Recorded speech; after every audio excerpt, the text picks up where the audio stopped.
ATC, it's me. Or I mean, it's you. Or I mean, it's you from the future. I have an important message. Check it out. If you don't head out prospecting right now and stop drinking beer on your bucket, this is what the weather's going to look like tomorrow.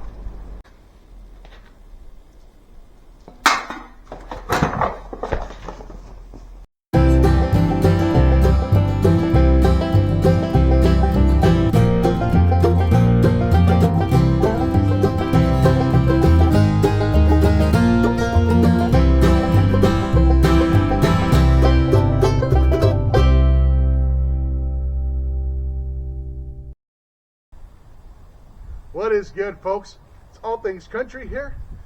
In my YouTube travels, I recently came across a video from this little known YouTuber guy named Mr. Beast or something like that. And in this guy's video, he claims that gold panning is the worst job in the world and that you can't make a living off of it. So I am out to prove Mr. Beast wrong. And also to help him out a little, maybe throw him a few of my subs since I think he could probably use them. And let's see where we go. Damn, that was hard keeping a straight face.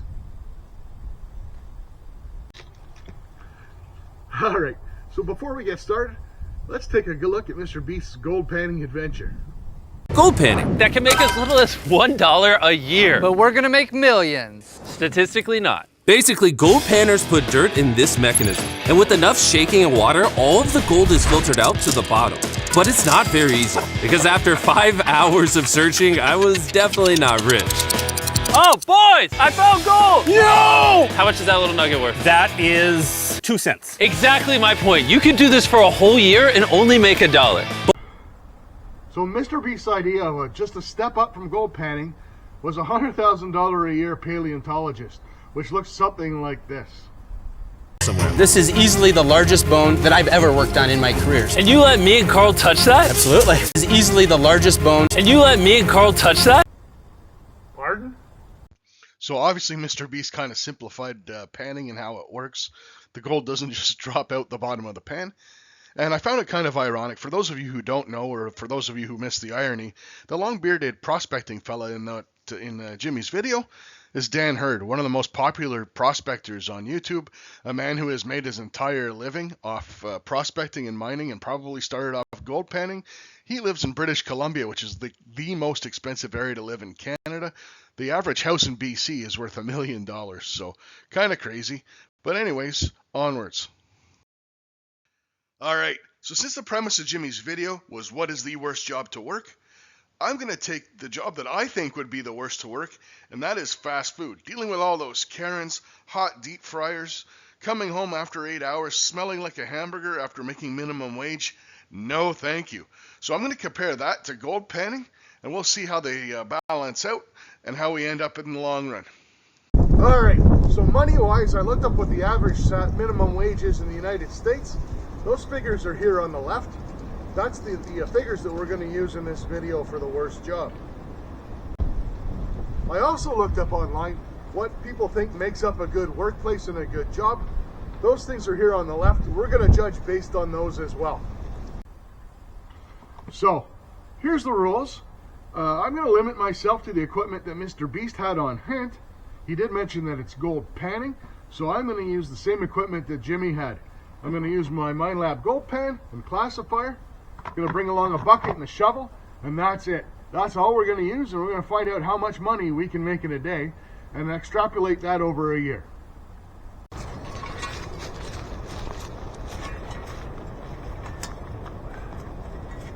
Alright guys, so we made it to the creek. Pretty nasty day at the office. Really cold, raining a little bit, probably going to start snowing pretty soon. Not a big deal. You can hear that wind coming up, holy smokes. So I don't know if you can make out the middle of the creek, but the middle of this creek is actually bedrock. But we're not going after the bedrock today. That's something we're going to do later. It's actually about 2.5 feet deep out there. I didn't bring my waders because we're going after all along the sides of the creek. And the reason we do that is because that's where the flood gold deposits. We're off the main chute of a larger creek. What happens is it washes some flood gold down here during the spring thaw, and you really need to get it within the first couple of weeks. Otherwise it sinks far enough down that you'll never see it. So we're going to go after that up and down the sides of the creek, and we're going to do something that's called speed panning. Like I said, I didn't bring my sluice, so the idea is to get some material in your pan, like a full pan full, classify it down, take a lot of the lights off, pan it down to heavies and throw those heavies in the bucket, and then we're going to bring them home and throw them over our cleanup sluice. So let me show you what it looks like when I pan out a pan of this material.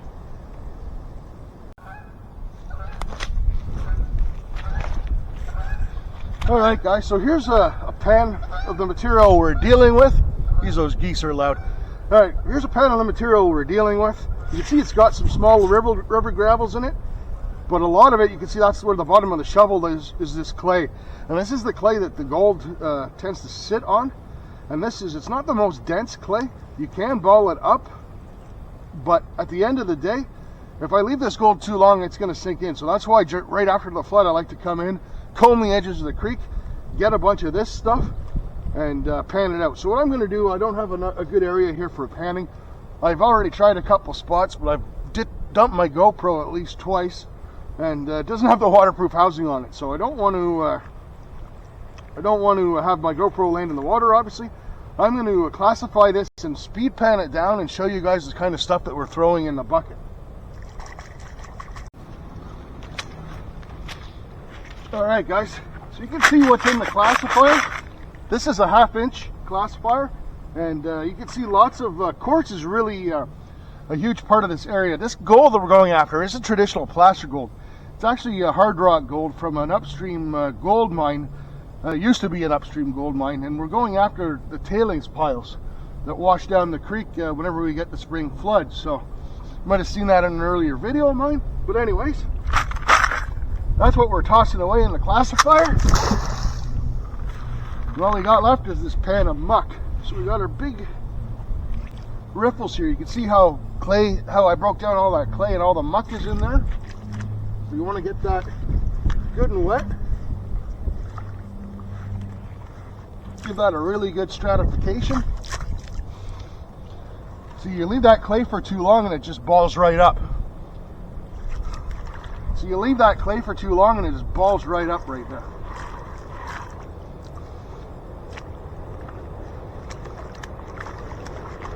But you want to get that good and liquefied. There we go. You see stuff's moving around. Get all the heavies to the edge and then pan it off. Now you can see we're starting to get down in the nitty-gritty of the heavies. You don't have to be too careful when speed panning. Just want to get it down low enough that you're not wasting space in your bucket with light materials. There we go. So to me that's good, even though there is some quartz. So that is what we're going to end up putting in our bucket. You can see it's very, very dark looking materials. Has a little bit of quartz in it, but not much. That's just stuff that didn't flow off the top. But there you go. You see this pink material here? This is granite. Very, very heavy stuff. So we're going to keep going. I think I'm going to spend about 3.5 hours out here, or I'm going to try to anyway. So that would give us 7 hours of panning if I double it. And then what we could do is spend the last hour doing a cleanup. So that would give us an 8-hour workday.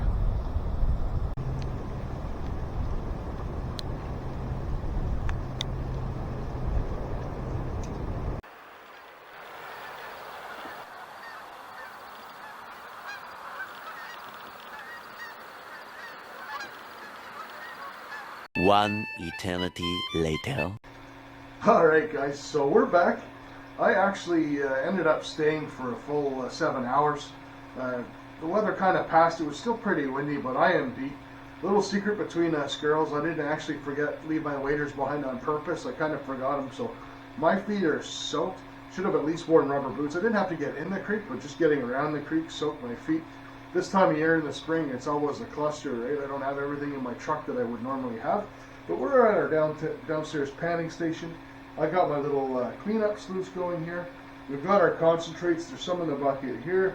I got a gold pan full. You guys can see how nice and dark those are. We are going to go ahead and process everything through our cleanup sluice. And then we're going to clean out our mat and process our concentrates.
so we are done sluicing. I do see some nice gold in those riffles. I don't know if we made minimum wage, but there's gold in the riffles, so there is that. So the actual hobby prospector in me is very happy. There we go. Get our mat out. So the easiest way to do this is just to stand your mat straight up. Get rid of the fold here. And then you're just going to turn it backwards. And what you're doing is applying a little bit of pressure to open up those riffles. Let all that heavy material fall out. Just like that, we reduced almost a full bucket into maybe a tablespoon in the bottom of the pan. So we'll switch the angles. I'll pull up the panning station and we'll pan this stuff out. All right, folks. So I actually went to bed, had a good sleep because I was out all day. I was pretty exhausted from all that wind. We got our panning station. I'll show you what the weather looks like today in a minute, but crazy what rolled in while I was prospecting. Anyways, here's our oil change pan. Plenty of jet dry because the gold in my area is small. I just wanted to show you guys. This is the amount of concentrates that we got after our little cleanup sluice. So you guys may be saying, oh, you're cheating. Mr. Beast didn't have a cleanup sluice. Well, A, we didn't see Mr. Beast clean up. And B, well, Mr. Beast also had a $400 pair of Cabela's waders, and I had nothing. So you know what? I'm giving myself this damn cleanup sluice. So let's get after it. And I'll pan it down a bit, and we'll come back when we're down in the nitty-gritty and see what we get. All right, folks, we're down to our big reveal. The last tiniest little bit of material left. Really, really heavy stuff. It's been a pretty tedious cleanup, actually. Again, I'm getting some of this white stuff in there. It's kind of a dullish gray white. No idea what it is. Tungsten is not native to my area, so that stuff's been really, really stubborn to separate. But you can see we're starting to develop a nice gold smile. Stretch that out. See, there's a piece of that white stuff there.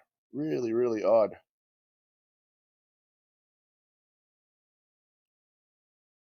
Give her a tap. Nice.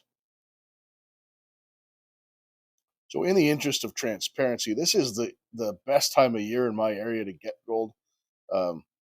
Being that it's not natural placer gold, it's actually gold from a hard rock mine that's floated down from old tailings piles. You really got to jump on this flood gold stuff when it happens, but really nice. We're starting to develop, really nice little pile there. Tedious cleanup, that's for sure. Yeah, there you go. I'll leave it at that. I'll do the cleanup on the side. Just to show you guys for perspective, here's a dime in the pan compared to all that gold. So we'll get it down. I don't think that we made minimum wage by any means, but we certainly had a lot of fun. So I'm going to finish this up. We'll get a weight and see how we did.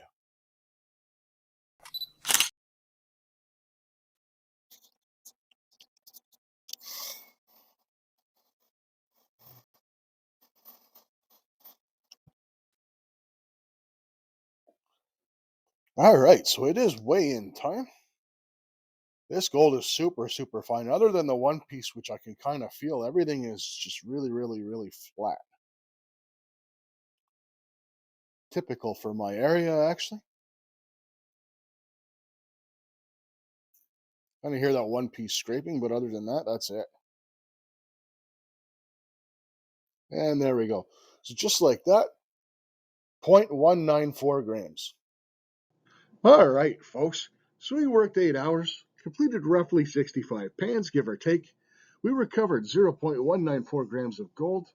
At a gold price, today's spot is $73.63 a gram, giving us a gold value of $14.28, or a whopping hourly wage of $2.04. That gives us an awesome annual salary of $4,243.20. All right, guys, who's with me? Who's quitting their day jobs right now? All right, so let's go through our little chart here and see how we did. As far as living wage, well, we certainly didn't make it gold panning. We're going to have to give that one to fast food. As far as leadership, well, we're going to give that one to gold panning because you know what? If you're working for yourself and you hate your boss, you've got a serious problem. There's nothing I can do to help you with that. The third one, let's talk about schedule flexibility. Well, gold panning has a flexible schedule to some point, but you have to hop on that flood gold when it's there. Obviously, you have to do it during the day. I mean, it's pretty hard to gold pan at night, although I have actually done it in the past. But that being said, it is more flexible than fast food, so we'll give that one to gold panning. Now let's talk about benefits. Well, I'm kind of on the fence on this one because, you know, gold panning is much more better for your mental health than working fast food. Dealing with all those Karens would drive me absolutely bonkers. However, most fast food places, if you do work full-time, they're big companies. You have actual benefits that pay your medical and dental. You've all seen pictures of the old prospectors. Not one of them has a full set of teeth. We're going to have to give that one to fast food. And then safety in the workplace. Well, you know what? The worst thing that could happen is you fall gold panning and you hit your head and drown. Meh. I'd still take that over the mental health aspect of working in fast food. Possibly getting burnt by a deep fryer, etc. Getting salmonella poisoning from all those cheap chicken nuggets in a bag or what have you. So we're going to give that one to gold panning. Alright guys, so obviously you can't make a living panning for gold. If you could, I'd be doing it. I'm actually an industrial engineer. I do a lot of work in mines, and it is hard work. And I don't mean the stuff I do, I mean the stuff those miners do. It is incredibly hard work, but it's a lifestyle. Prospecting to me and to anyone else that does it is a hobby, and that's the way it should remain. That being said, I wanted to give a thumbs up to Mr. Beast. I poked a little fun here in the video. You know, I have a lot of respect for Jimmy, not only because he built this massive YouTube channel, but he's used his platform to do a lot of good things for a lot of people, and you know, his platform benefits humanity, and that's something that's really, really admirable. So I hope you guys enjoyed watching. Don't go out rushing to buy a gold pan anytime soon to strike it rich, because, you know, I don't suggest it. Let's just leave it at that. Cheers, guys. Thanks for watching, and we'll catch you on the next adventure.